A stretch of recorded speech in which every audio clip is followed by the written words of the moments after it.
We have these aerial pictures with daylight upon us, and we're getting brand new video of that devastation. A few miles north in the town of Fairdale, that's right near the Wisconsin border. A 67-year-old woman found dead in the rubble of her home. 8 others were injured there. Authorities saying that every building in that tiny town has been either damaged or destroyed. That's where meteorologist Maria Molina is live there this morning now. And Maria, what does it look like to you as you see that?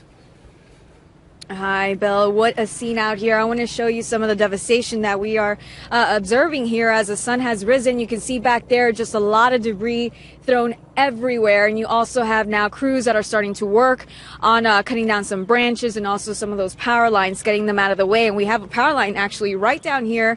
Our cameraman standing right next to it.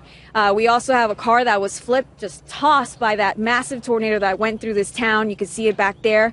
And also what appears to be insulation from a home thrown just all across this area. So this is just, it gives you an idea of just how powerful this storm really was. And this tornado that came through this area was a large wedge tornado, and these storms really developed very rapidly and started rotating and produce these tornadoes. That's why it's so important that people really take these warnings very seriously and heed them. We do have a risk for more severe storms today, but it doesn't appear that the tornado risk is as high as it was yesterday. Across parts of Illinois, we had multiple multiple reports of tornadoes and reports of severe weather as well.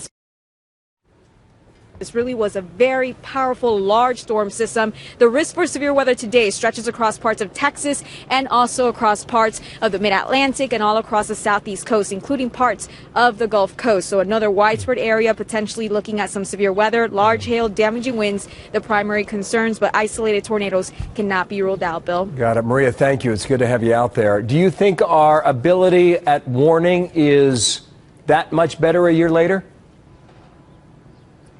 I think, these warnings are issued, and unfortunately they can't be issued that far in advance. These storms really don't develop, but forecasters are really doing a great job at kind of highlighting the areas where the environment is favorable for these storms to kind of pop up and really start to rotate and produce these tornadoes. And that risk was stated already several days in advance across parts of northern Illinois, eastern Iowa, and also across Missouri. The storms did fire up, but Bill, it's really tough. I mean, if you just think about it, what forecasters are trying to do is try to tell people where a storm is going to go, and sometimes that storm hasn't even formed yet.